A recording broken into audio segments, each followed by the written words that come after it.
Em uma certa noite, padres e outros homens de Deus tentavam exorcizar a todo custo um corpo que aparentemente estava possuído por um poderoso demônio. Porém, depois de muitas orações e súplicas, o arcebispo-chefe queimou até morrer em um tipo de chamas azuis. E nessa mesma hora, enquanto os outros padres olhavam desesperados sem muito o que fazer, que o corpo deles espremeu até explodir. E após isso, uma forte luz azul foi vista a quilômetros de distância de dentro da igreja. Já nos dias atuais, um jovem chamado Rin Okimura estava na rua batendo em alguns valentões e com apenas um soco conseguiu nocautear o maior deles. E como ele foi criado por padres em uma pequena capela, após meter a porrada em todos ali, ele foi direto pedir perdão pelos seus pecados. E quando o padre perguntou o que ele fez, o garoto disse que não fez nada de errado, mas após ele pressionar, o garoto é obrigado a inventar alguma coisa dizendo que ele viu uma garota muito gostosa passando. Porém, após falar isso, o padre rapidamente se levanta pedindo para que ele mostrasse onde essa garota estava. Mas após perceber que tudo aquilo era uma grande mentira, bate na cabeça do garoto confirmando que ele tinha se metido novamente em uma briga. E é nesse momento, enquanto os dois estavam discutindo, que o irmão mais novo de Rin aparece dizendo ao seu pai que ele havia terminado os preparativos para a mudança, mostrando um lado completamente contrário ao seu irmão mais velho, o que na hora foi percebido por todos os membros da igreja, que já começaram a taxar o nosso protagonista de irresponsável, pois como pode o irmão mais novo servir de exemplo para o irmão mais velho? E depois de ouvir isso, Rin Okimura sai de dentro da capela irritado e vai direto para a cozinha onde o seu irmão estava preparando alguns kits de primeiros socorros. E enquanto ele estava tratando as suas feridas, Yuki Okimura diz que ele não se sentia bem em deixar ele ali sozinho, pois como todos dentro da paróquia, ele estava preocupado alegando que ele não conseguia passar um dia sequer sem brigar ou então perder um emprego. Basicamente o garoto só dava dor de cabeça.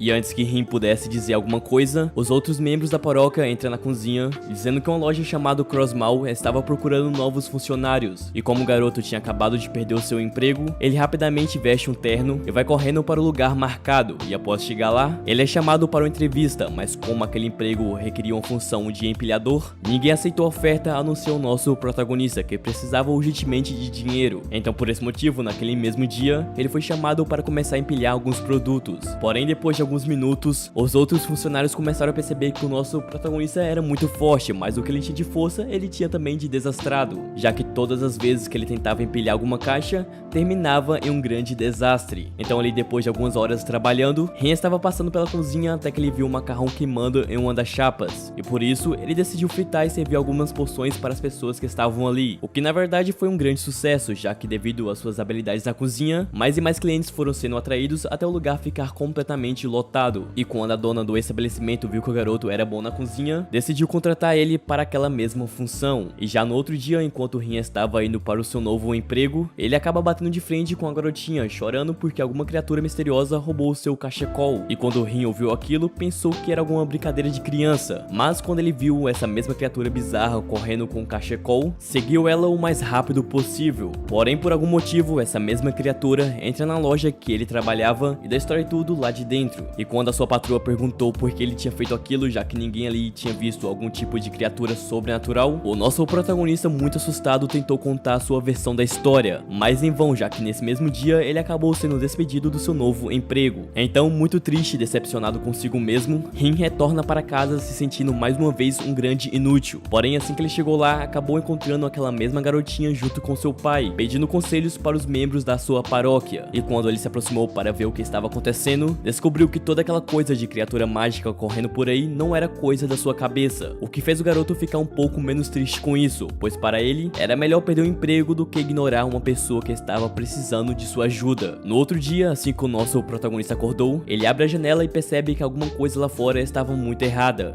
já que por algum motivo, ele via por toda parte da cidade pequenas criaturinhas voando por aí como se fossem fuligem. Porém, as pessoas ao redor não percebiam, como se fosse invisível para os seus olhos. E quando ele saiu lá fora para ver de perto o que era aquilo, um grupo de valentões aparece e chama o Okimura até um beco completamente deserto. E após chegarem lá, o líder desse grupo diz que queria se vingar de todas as vezes que ele humilhou na frente dos seus amigos, já que para ele era olho por olho e dente por dente. E após falar isso, acaba se transformando em um demônio muito bizarro. local. E enquanto seus comparsas estavam imobilizando o nosso protagonista, esse demônio se aproxima dele segurando uma barra de ferro flamejante. Mas antes que ele pudesse machucar o garoto, o Kimura acaba ficando coberto por chamas azuis, o que fez todos os valentões correrem dali completamente assustados.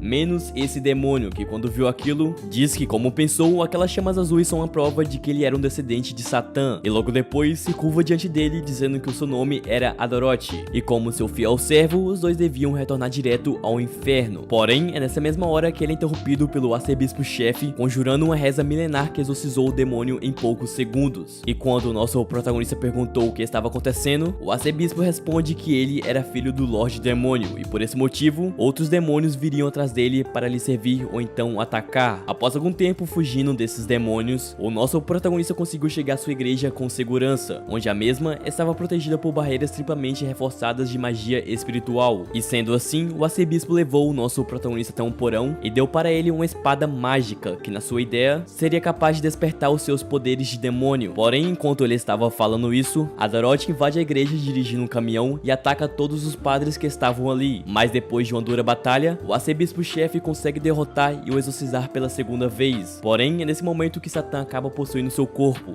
fazendo com que ele ficasse repleto de chamas azuis em uma aura extremamente assustadora. E quando os outros padres tentaram se aproximar para ajudar, acabaram sendo queimados na hora por essa mesma áurea. E sendo o Lorde Satã, ele diz ao nosso protagonista que ele é o seu verdadeiro pai, e que abriria as portas do inferno para que os dois pudessem viver como verdadeiros demônios. E enquanto estava arrastando o Kimura até as portas do inferno, o arcebispo recupera sua consciência por alguns instantes, pega uma adaga e o apunhala, com o objetivo de parar o Lorde Satã. Porém, em troca, ele acabou se sacrificando para salvar a vida do nosso protagonista. E quando Rin viu aquilo, ficou extremamente irritado e por esse motivo, tirou a espada da bainha e se tornou um demônio muito poderoso. No outro dia, Rin Kimura arruma suas coisas e vai direto encontrar o seu irmão, junto do diretor de uma academia chamada Verdadeiro Cruz, uma das maiores instituições que formava exorcistas naquele país. E nesse caso, essa escola serviria de casa para os dois a partir daquele dia. E assim que eles chegaram nessa academia, eles tiveram aula e foram lhes apresentados seus respectivos dormitórios. Porém, um pouco mais tarde, enquanto o nosso protagonista estava andando pelo corredor, ele acaba encontrando seu irmão fazendo alguns experimentos em uma sala vazia. E assim que ele entrou lá dentro, os dois começaram a discutir sobre a morte do seu pai, onde o seu irmão alegava que o causador dessa morte foi o nosso protagonista, pois ele carregava consigo os poderes do Lorde Satã, e após falar isso, apontou uma arma para ele, ameaçando tirar sua vida. E muito irritado com aquela sua ação, Rin Kimura acaba se transformando em um demônio e parte para cima dele em um piscar de olhos. Mas ao invés de acertar o seu irmão, ele acaba desviando e matando um outro demônio que estava atrás dele.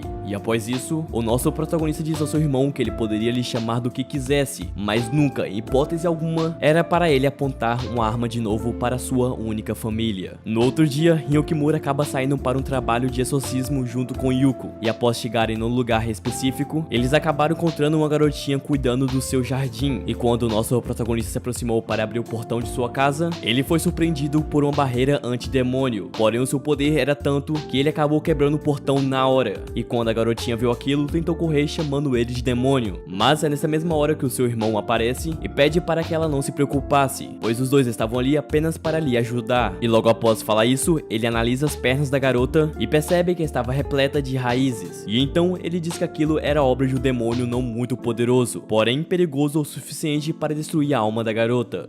Já à noite, enquanto todos estavam dormindo, essa mesma garotinha acorda e por algum motivo vai direto regar suas plantas. E quando Rin e seu irmão perceberam aquilo, vai de encontro a ela perguntar o que ela estava fazendo. Mas é nesse momento que a garota acaba sendo possuída por um demônio em formato de girassol, o que não foi um grande problema para o nosso protagonista, que exorcizou ele em poucos segundos. E após isso, ele entendeu que a partir daquele dia, mesmo sendo filho do Lorde Satã, poderia usar aqueles poderes para ajudar outras pessoas e impedir que casos como a do seu querido pai adotivo acontecesse novamente. Bom, se você gostou desse vídeo, não se esqueça de se inscrever no canal e ativar as notificações. Lembrando que provavelmente sai vídeo novo ou amanhã ou sábado, então fique atentos às novidades aqui do canal. Muito obrigado por assistir até aqui, até o próximo vídeo, valeu, falou!